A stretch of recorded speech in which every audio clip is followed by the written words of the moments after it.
Bom dia a todos.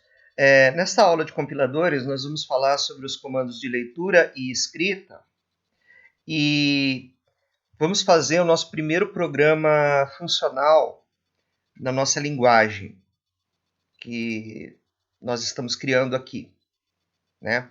Então, nesse primeiro programa funcional, nós vamos poder ler uma variável do tipo inteiro, uma variável inteira, e escrever essa variável. Então, o usuário ele vai poder ler um inteiro do teclado e escrever esse inteiro. Nós decidimos começar, então, com um programa bastante simples, né, que lê e escreve essa variável e nas versões futuras, nas aulas futuras, nós iremos complicar, nós iremos aumentar a complexidade desses comandos para poder ler variáveis do tipo string, variáveis do tipo float e assim por diante. Ok? Então, nessa gramática, né, na nossa gramática aqui, nós vamos estar adicionando os comandos readID, ponto e vírgula, e o writeID, ponto e vírgula. Né? Perceba que read é uma palavra-chave da nossa linguagem. Tá? Read não é um nome de função, não é um identificador. Read é um comando. Tá? É um comando que faz parte da nossa linguagem, não é uma função. Em Pascal, em C, por exemplo, scanf, printf são funções, tá? Em Pascal, readline, writeline são funções. Mas aqui não, read é um comando da nossa linguagem e read é uma palavra reservada, assim como write, tá? Você não pode usar read e write como nomes de variáveis, tá? Porque read e write são comandos, ok? Então, nossos comandos, né? Aqui nós temos uma versão recursiva, né, do não terminal comandos, né? Então, comandos gera comando e comandos ou cadeia vazia, né? Nota que aqui a recursão ela está à direita, ok? Então, recursão à direita, como nós sabemos, não é um problema. O problema é a recursão à esquerda. Na parte de declarações, nós não vamos mexer, né? Nós continuamos tendo apenas declarações de variáveis inteiras, tá? E quando nós formos codificar statements, tá? Nós iremos usar o mesmo padrão de codificação para quando nós fizermos a codificação de declarations, tá? Ou seja, nós vamos usar um while aqui, né? Então, while statement, né? Enquanto statement for verdade, ele continua buscando o próximo comando, né? Quando o statement retornar falso, retornar zero, né, ele sabe que ele terminou meu programa. Por quê? Porque o programa termina quando termina statements, tá? Então, declarations pode ser vazio, statements pode ser vazio, né? E meu programa pode ser vazio nessa gramática aqui, ok? Mas declarations pode não ser vazio, tá? E statements pode ser vazio, então eu posso ter só declarações. Ou eu posso ter só comandos, né? Declarations pode ser vazio e eu ter só comandos, né? Mas se eu tiver comandos, eu vou ter erro de semântica, né? Por quê? Porque eu vou estar mandando, no caso, ler ou escrever um identificador que não foi declarado, tá? Então eu vou ter um erro semântico nesse caso aí. Porque para eu poder ler ou escrever um identificador, esse identificador tem que ter sido previamente declarado na seção de declarações, tá certo? Obviamente, aqui a gente não está, a gente não, se eu não me engano, nesse código a gente não está fazendo essa checagem semântica, mas ela é uma checagem que deveria ser feita, tá? Eu não me lembro exatamente se é feita ou não, vamos olhar depois, tá? Bom, então tinha um pequeno erro aqui, né? Porque as variáveis globais, elas ficam todas elas no ponto data, tá? Então, a seção ponto data vai armazenar todas as variáveis globais, né? Quando nós iremos, no futuro, olhar variáveis locais, essas variáveis locais, elas ficam na pilha. Tá? Então, a seção ponto data é apenas para declaração de variáveis globais, tá? Quando nós formos estudar variáveis locais, nós vamos ver que a forma de você declarar variáveis locais, de você acessar variáveis locais é diferente, tá? Ok? E você tem uma seção .text, onde vai ficar o código gerado dos comandos aí, tá? Os comandos de leitura e escrita, que são os dois únicos comandos que nós temos, tá? Nós vamos saber se é um comando de leitura ou um comando de escrita, tá? Pelo primeiro, tá? Pelo símbolo primeiro. Se o símbolo primeiro for read, né? Ou seja, quando você entra na função statement, se o símbolo primeiro for read, você tem um comando de leitura. Se for write, você tem um comando de escrita, tá? E se for end of file, tá? Significa que seu statement terminou seu arquivo, tá? Terminou seu arquivo e você não tem mais comandos, tá certo? Muito bem. E como é que você sabe quando termina declarações, tá? Bom, termina declarações quando declarations levam em epsilon, né? Mas como é que eu sei quando declarations levam em epsilon? Veja que o seguinte de declarações é o primeiro de statements, tá? E o primeiro de statements é read ou write, tá? Então, se aparecer read ou write, tá? Ou end of file, significa que terminaram suas declarações. Tá ok? Tá ok? Então, nós vamos ver isso daqui a pouco, né? Bom, para cada regra de produção, tá? Nós temos uma ação semântica, né? O que seria a ação semântica? É a ação que você realiza quando você termina aquela produção, né? Quando você já analisou toda aquela produção, ou inclusive no meio da produção, se você quiser, né? Você pode ter ações semânticas, né? Que são ações que você faz que não tem a ver com a sintaxe do programa, e sim com o que o programa vai fazer, com o que o compilador vai fazer com o programa, tá certo? Então, por exemplo, quando você termina uma declaração, quando você termina todas as suas declarações, tá? Você faz o quê? Você gera a seção de dados, né? Então você faz uma geração de código aqui. Então a ação semântica, quando você termina as declarações, tá? É gerar a seção de código, tá ok? A ação semântica, quando você termina uma única declaração, agora veja, uma única declaração, né? Qual que é a ação semântica? É você colocar a variável na tabela de símbolos, tá? Então, quando você tem uma única declaração, tá? Quando você tem uma única declaração, a sua ação semântica é colocar essa variável que foi declarada, né? No caso, o identificador dessa variável, tá? Na tabela de símbolos, né? Então, você vai chamar essa função aqui, put em stvar, passando como parâmetros para ela o identificador da sua variável, né? Então, id.lexema, tá? O tipo da sua variável, tá? O endereço dessa variável, né? Na memória, né? Ou o offset dessa variável na pilha, né? Se ela estiver na pilha. Aqui, como eu estou colocando na tabela de símbolos de variáveis globais, tá? Que é o meu terceiro parâmetro, a tabela de símbolos na qual eu vou colocar o meu identificador, tá? Eu poderia colocar esse zero aqui, ele poderia ser -1, tá?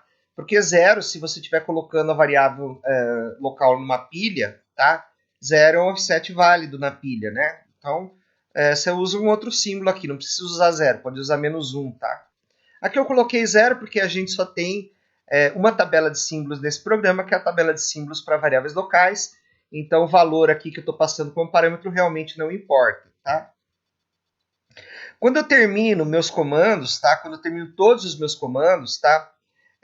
Eu faço o quê? Eu faço gen epilogue code, tá? Gera o código epílogo. Por quê? Porque cada comando vai gerar o seu próprio código, tá? Então, por exemplo, se o meu statement é readID, tá? A ação semântica para essa produção aqui, para essa regra de produção, é genread, tá? E o que eu passo para o gerador de código, tá? Eu passo o lexema do meu identificador, tá? Passo o lexema do meu identificador, ou seja, busco o meu identificador na tabela de símbolos de variáveis globais e passo para genread o lexema desse identificador, tá? Então, após eu identificar esse comando aqui, readID, eu gero código para ele. Então, gerar código para esse comando de leitura é a minha ação semântica para o comando statement left in readID, tá? E a ação semântica para o comando de write é gerar código para o comando de write, também passando o identificador do meu lexema para a função genWrite, que é a função que gera código para o write, ok? Veja que abre colchetes aqui e esse fecha colchetes aqui, tá? Não significa que esse abre colchetes e esse fecha colchetes faz parte da regra de produção, tá? Esse abre colchetes e fecha colchetes significa repetição de 0 ou mais vezes desse símbolo aqui, tá? Então, eu tenho 0 ou mais declarações aqui de variáveis, tá? Então, esse símbolo colchetes aqui significa 0 ou mais declarações de variáveis, tá? E a mesma coisa aqui para comandos, tá? 0 ou mais comandos, tá? De onde que vem esse símbolo abre colchetes e fecha colchetes? Vem eu importei isso daqui da definição da forma de Backus-Naur estendida, tá? Onde o colchetes aqui significa repetição. Se ele fosse um símbolo terminal, ele estaria entre aspas duplas, tá? Então, mas ele não é um símbolo terminal, ele significa aqui nesse contexto repetição, tá ok? Bom, então aqui nós temos, né, o nosso token espião, que é o look ahead, tá, que aponta para o símbolo sendo correntemente analisado, é o último símbolo que o nosso analisador léxico retornou, tá, para o sintático. Nós temos aqui a tabela de símbolos de variáveis globais, né? Então, symbol table of variables, né? Symbol table of variables global stvar, né? Então, global symbol table var aqui, né? Seria a nossa tabela de símbolos para variáveis globais, tá? st of s, né? Symbol table of strings, st strings, tá? Nessa versão nós não estaremos manipulando string, tá? Vamos manipular strings apenas na próxima versão. O nome do arquivo de saída, que é usado pelo... E o arquivo de saída, né, que são usados pelo gerador de código, tá? E aqui nós temos o nosso programa, né, as declarações, né? E após as declarações, a chamada aqui do gerador de código para gerar a seção de dados do nosso arquivo assembly, ok? Então veja, após todas as variáveis globais terem sido declaradas, né, o gerador de código invocado para gerar a seção de dados do arquivo NASB. A gente está gerando o código para o NASB, tá? Montador NASB. Uma observação importante aqui é que a seção de dados do arquivo ASB não precisa necessariamente ficar no início do código. Tá? A gente está gerando ela aqui primeiro, tá? Escrevendo no arquivo de saída aqui, mas ela não necessariamente precisaria ficar aqui, ela poderia ficar no final, tá? Porque o arquivo .asm ele não é um arquivo estruturado, ele não tem estrutura, então você pode colocar essas definições no final da sua geração de código, tá? Você pode colocar a seção de dados no final da sua geração de código. Então, antes de começarmos a gerar código para os comandos, invocamos o gerador de código para gerar a string section.txt, tá? Do arquivo de saída que chamaremos aqui de preâmbulo, tá? Então, no final dessa apresentação aqui, eu vou mostrar para vocês o código completo e vou mostrar essa função genPreambleCode, tá? O que ela gera é basicamente um section.txt, um global main, no caso o inmain, se for para Windows, tá?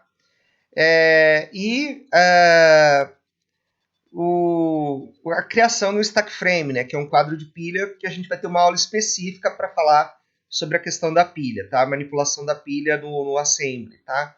Ou quando você vai gerar código para variáveis globais, você tem que entender muito bem, para variáveis locais, desculpa, você tem que entender muito bem como funciona a pilha, tá? Senão você não gera esse código corretamente, tá?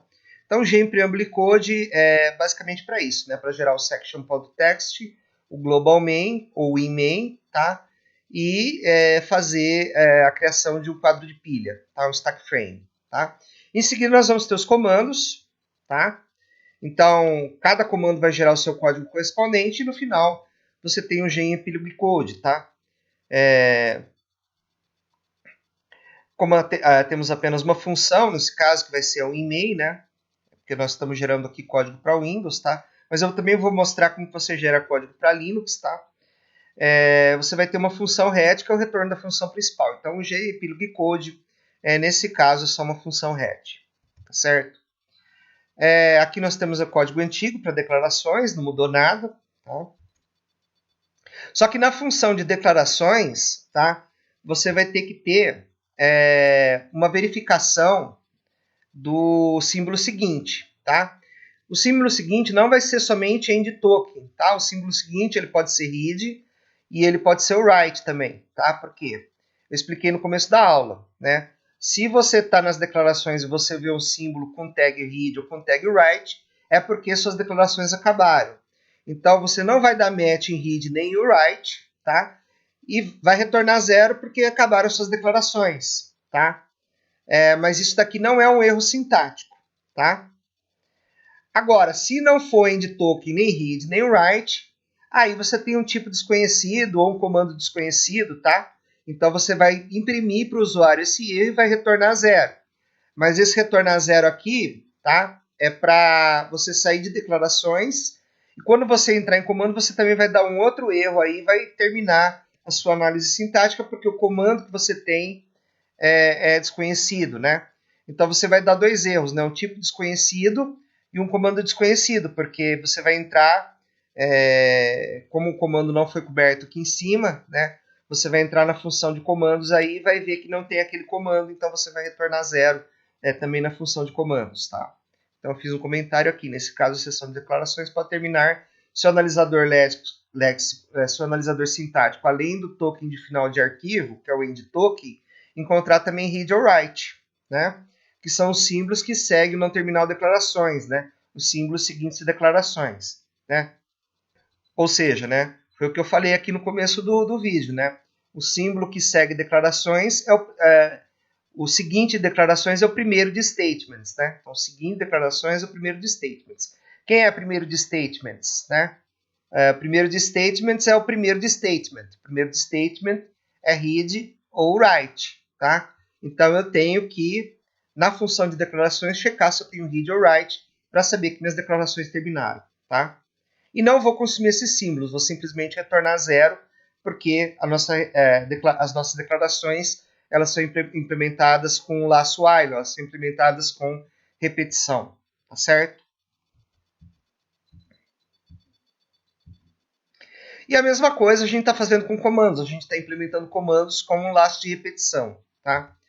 Então, nos comandos, tá? A gente vai ter que ter uma variável local, o lexema do ID, que vai guardar, como o próprio nome diz, o lexema do nosso identificador, tá? E nós vamos olhar para o token espião, para o lookahead, tá?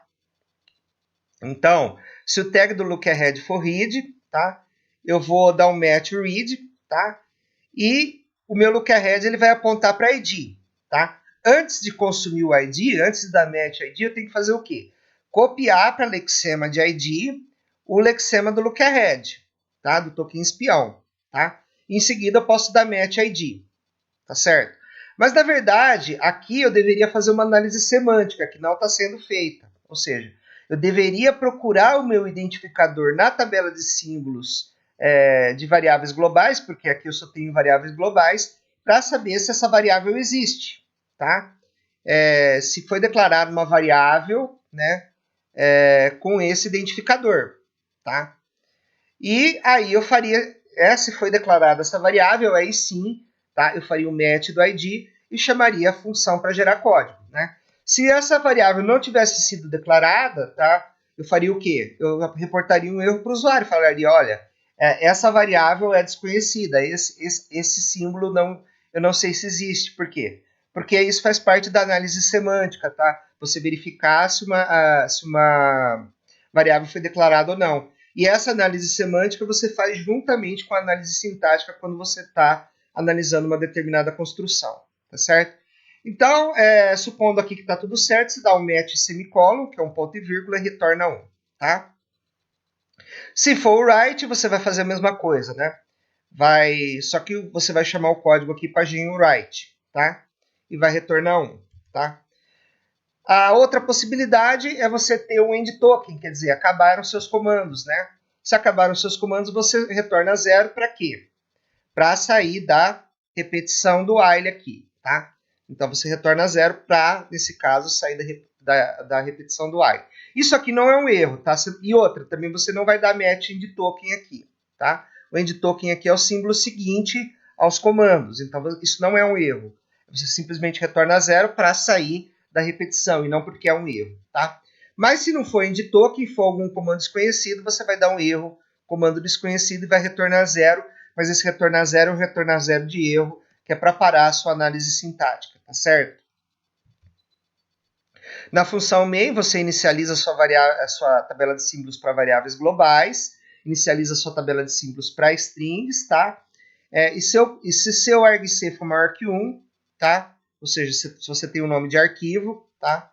Significa que você está compilando um arquivo, então você vai lá, né, inicializa o léxico, seta o nome do seu arquivo de saída aqui, tá? Então ele vai chamar, por exemplo, se você estiver compilando teste.cc, ele vai chamar teste.cc.asm, tá? Dá um fopen com W+, quer dizer, se ele não existe, né, se esse arquivo não existe, ele vai ser criado. Aponta o lookahead para o primeiro token do seu arquivo, tá? Do seu arquivo sendo compilado, e chama a função inicial da sua gramática. A função inicial da sua gramática, né, o símbolo inicial da sua gramática é program. Então você vai chamar o program aqui para fazer análise sintática, tá?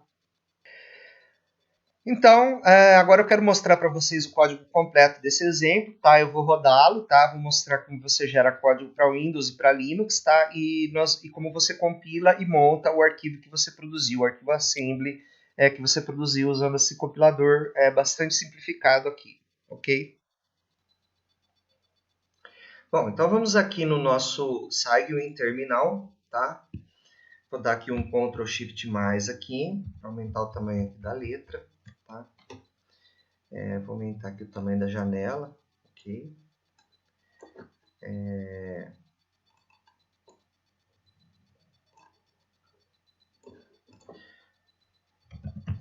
Então, estamos aqui no Home Ronaldo, né? cdcomp, cdcap3. Ele é o último exemplo do capítulo 3, tá?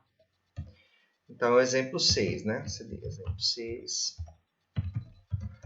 Então, aí temos os arquivos todos aqui, tá certo? O que eu vou fazer agora? Eu vou abrir esses arquivos com o meu Notepad, tá?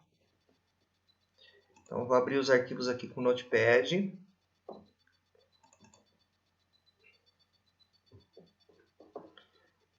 Primeiro, muito importante você fechar todos os arquivos que você tinha abertos antes, tá? Porque se você não fizer isso, você se confunde enormemente aí, pode mexer em códigos que você não deveria, tá? Então, abrir, né?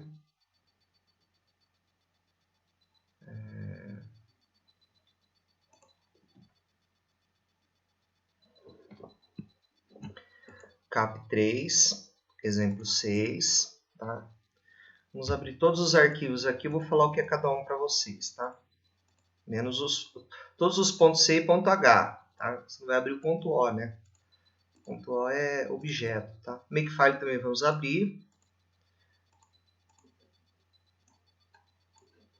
Esse aqui é o nosso arquivo teste, esse aqui é o código gerado, tá? Vamos abrir todo mundo aqui, ok? Então vamos lá.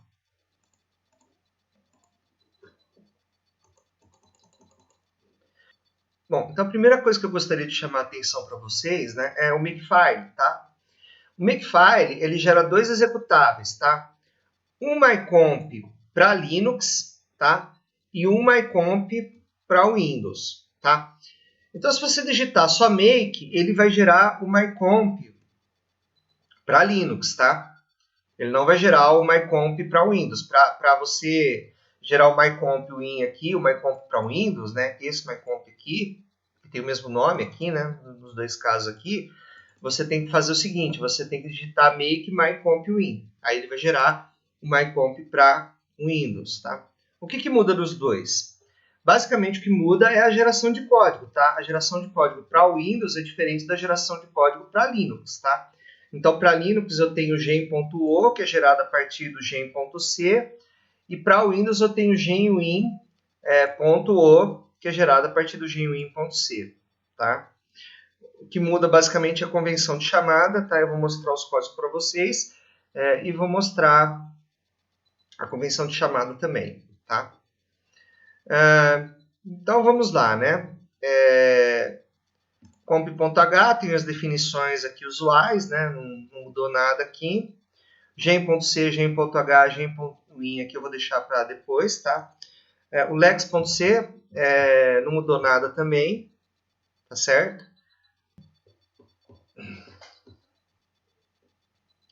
No lex.c eu tenho que reconhecer os comandos read e write, tá? Então read e write tem que estar presente aqui. Se não tiver, tem que colocar, tá certo? Mas o restante do arquivo é igual, né? Tá certo? Né? Lex.h é igual também. Makefile já expliquei para vocês. Os symbols também não tem funções novas, né? Apenas tem aquelas funções que eu já mostrei para vocês, né?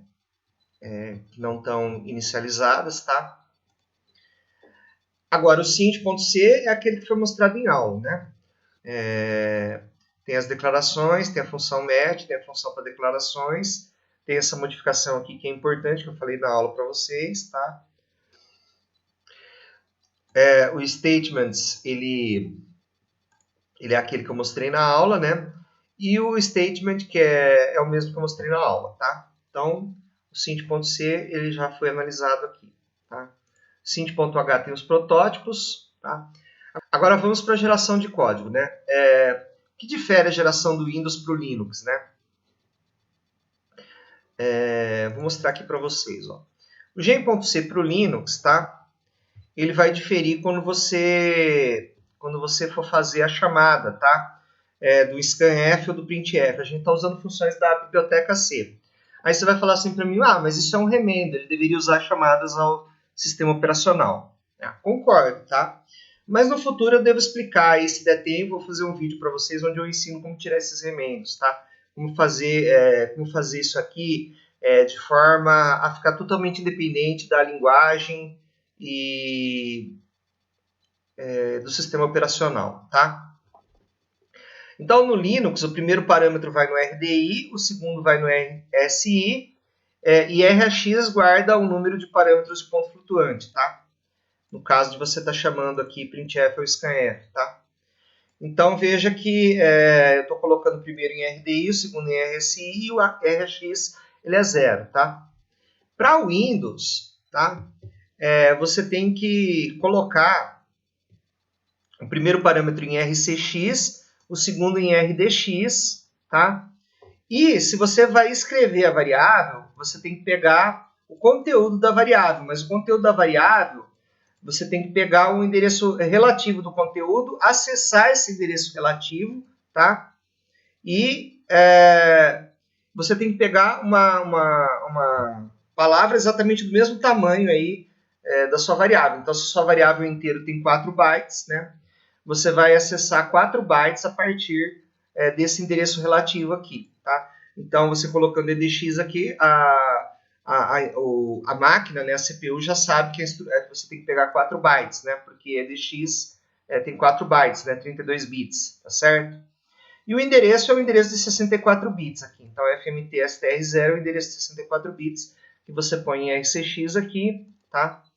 E como você está passando um endereço aqui em EDX, né, a parte alta de RDX você tem que zerar. Por isso que você faz um XOR aqui, zera todo mundo. Então, zera a parte alta de RDX e a parte baixa de RDX, a parte baixa de RDX e EDX. E em EDX você vai colocar o conteúdo desse endereço aqui, né, desse endereço dado por %S aqui na área de dados aqui do seu programa, tá certo? Em RCX você vai colocar aqui um endereço de 64 bits e aí você vai chamar o printf, tá? Para o scanf é tudo endereço, né? Então FMT-STR0 é o endereço e o label da sua área de dados também é o endereço, tá? Então esse %S, o lexema do seu ID é o endereço, tá? Então você já vai colocar ele aqui, tá? Mover ele para RDX, tá? E aí vai chamar scanf. Então é tudo... Aqui você não precisa se preocupar se a sua variável tem 32 ou 64 bits, porque todos os endereços aqui eles são de 64 bits, tá? Então é isso que muda, basicamente, tá? Então vamos lá, vamos à execução, né? Então se você só der make, né? Ele vai fazer o mycomp, né? rm mycomp, tá? rm asterisco.o, tá? ls-la. Vou pagar o ASM também, né? rm test1.cc.asterisco, rm test1.ez, tá? Então aqui eu tenho os meus arquivos, tá? Então eu vou dar make aqui, tá? Ele vai fazer o meu programa, tá? Vai fazer meu compilador que eu estou chamando de mycomp, tá? Ok, mas veja quem que ele linkou aqui, ó, gen.o, tá? Foi aquilo que eu falei para vocês. Se você não coloca nada no makefile, ele vai fazer o quê? Ele vai fazer o mycomp, que é o primeiro, tá? E aí, se você for executar o mycomp no seu teste1.cc, tá? Vou mostrar aqui o teste1.cc para vocês, ó. Então, esse aqui é o teste1, esse aqui é o teste1.cc, tá? Então vamos lá. Vamos rodar o nosso compilador aqui no teste1.cc. Então, .mycomp teste1.cc, tá? Ele gerou um teste1.cc.asm, ou seja, ele montou o seu programa, né? Só que se você olhar aqui na montagem, tá? Ele gerou um programa aqui, ele gerou um código assembly aqui para o Linux, né? Então, não é esse código que você quer. Se você tentar rodar esse código aqui no Windows, ele não vai funcionar, tá? Então, por exemplo, se você der aqui, ó, NASM, né? Ou seja, ele compilou, né? Agora você vai montar, né? Então, NASM teste1.cc.asm, né? Mas aqui você tem que colocar um flag, né? -f, win64, ok? Então, ele gerou aqui um teste1.cc.obj aqui, tá? E agora eu vou linkar esse obj aqui para formar o executável, né? Então, GCC, vou usar o GCC para linkar, né? -o, tá? teste1.ez, né? teste1.cc.obj, tá? Ele vai dar esse erro aqui, ó, locação truncada para caber, tá? Ele não consegue linkar, tá? Não consegue linkar. Então, o que você vai fazer? Apaga o seu .ez, apaga o seu .obj, tá? rm *asm, rm *obj, tá? E aí você vai fazer o seguinte, ó, você vai fazer make mycomp win aqui, tá? E ele vai compilar só o gen win aqui e vai linkar com os demais aqui, tá? Agora o seu mycomp é um executável para Windows, tá? Se você der um ls-la aqui, você vai ver aqui, ó, que o mycomp ele foi gerado agora há pouquinho, né? E ele é um executável para Windows agora, então ele deve funcionar, tá? Então, mycomp teste1.cc, tá? Ele gerou um teste1.cc.asm, que vocês podem ver agora, ó, que ele é diferente, ó, ele é um código executável agora para Windows, tá? Um código executável para Windows, tá? Então, o que eu vou fazer? Eu vou montar esse código aqui, tá? E executá-lo, tá? Então, nasm-f, win64, teste1.cc.asm, tá? Ele vai gerar um teste1.cc.obj, ok? Agora eu vou montar esse cara aqui usando o GCC. Eu vou linkar, né, esse obj aqui usando o GCC. Então, GCC menos o teste1.ez, tá? teste1.cc.obj, tá?